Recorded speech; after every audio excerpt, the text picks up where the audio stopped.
आध्यात्मिक कथाएं। लक्ष्मी जी का वास। एक बार की बात है, राजा बलि समय बिताने के लिए एकांत स्थान पर गधे के रूप में छिपे हुए थे। देवराज इंद्र उनसे मिलने के लिए उन्हें ढूंढ रहे थे। एक दिन इंद्र ने उन्हें खोज निकाला और उनके छिपने का कारण जानकर उन्हें काल का महत्व बताया, साथ ही उन्हें तत्वज्ञान का बोध कराया। तभी राजा बलि के शरीर से एक दिव्य रूपात्मा स्त्री निकली। उसे देखकर इंद्र ने पूछा, दैत्यराज, यह स्त्री कौन है? देवी, मानुषी अथवा आसुरी शक्ति में से कौन सी शक्ति है? राजा बलि बोले, देवराज, ये देवी तीनों शक्तियों में से कोई नहीं है, आप स्वयं पूछ लें। इंद्र के पूछने पर वे शक्ति बोली, देविंद्र, मुझे न तो दैत्यराज बलि जानते हैं और न ही तुम या कोई अन्य देवगण। पृथ्वीलोक पर लोग मुझे अनेक नामों से पुकारते हैं, जैसे श्री, लक्ष्मी आदि। इंद्र बोले, देवी, आप इतने समय से राजा बलि के पास हैं, लेकिन ऐसा क्या कारण है कि आप इन्हें छोड़कर मेरी ओर आ रही हैं? लक्ष्मी बोली, देवेंद्र, मुझे मेरे स्थान से कोई भी हटा या डिगा नहीं सकता है। मैं सभी के पास काल के अनुसार आती जाती रहती हूँ। जैसा काल का प्रभाव होता है, मैं उतने ही समय तक उसके पास रहती हूँ।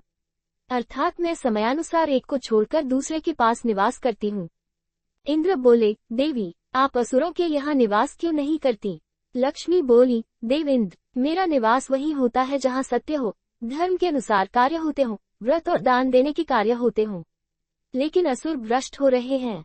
ये पहले इंद्रियों को वश में कर सकते थे, सत्यवादी थे, ब्राह्मणों की रक्षा करते थे, पर अब इनके ये गुण नष्ट होते जा रहे हैं। ये तप उपवास नहीं करते, यज्ञ, हवन, दान आदि से इनका कोई संबंध शेष नहीं है। पहले ये रोगी, स्त्रियों, वृद्धों, दुर्बलों की रक्षा करते थे, गुरुजन का आदर करते थे, लोगों को क्षमादान देते थे। लेकिन अब अहंकार, मोह, लोभ, क्रोध, आलस्य, अविवेक, काम आदि ने इनके शरीर में जगह बना ली है। ये लोग पशु तो पाल लेते हैं, लेकिन उन्हें चारा नहीं खिलाते, उनका पूरा दूध निकाल लेते हैं और पशुओं के बच्चे भूख से चित्कारते हुए मर जाते हैं।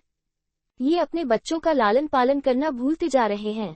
इनमें आपसी भाईचारा समाप्त हो गया है। लूट, खसोट, हत्या, व्यभिचार, कलह, स्त्रियों की पतिव्रता नष्ट करना ही इनका धर्म हो गया है। सूर्योदय के बाद तक सोने के कारण स्नान ध्यान से ये विमुख होते जा रहे हैं। इसलिए मेरा मन इनसे उचट गया। देवताओं का मन अब धर्म में आसक्त हो रहा है, इसलिए अब मैं इन्हें छोड़कर देवताओं के पास निवास करूंगी। मेरे साथ श्रद्धा, आशा, क्षमा, जया, शांति, संतति, धृति और विजति, ये 8 देवियां भी निवास करेगी। देवेंद्र, अब आपको ज्ञात हो गया होगा कि मैंने इन्हें क्यों छोड़ा है। साथ ही आपको इनके अवगुणों का भी ज्ञान हो गया होगा। तब इंद्र ने लक्ष्मी को प्रणाम किया और उन्हें आदर सहित स्वर्ग ले गए। अधिक कहानियों के लिए लाइक और सब्सक्राइब करें।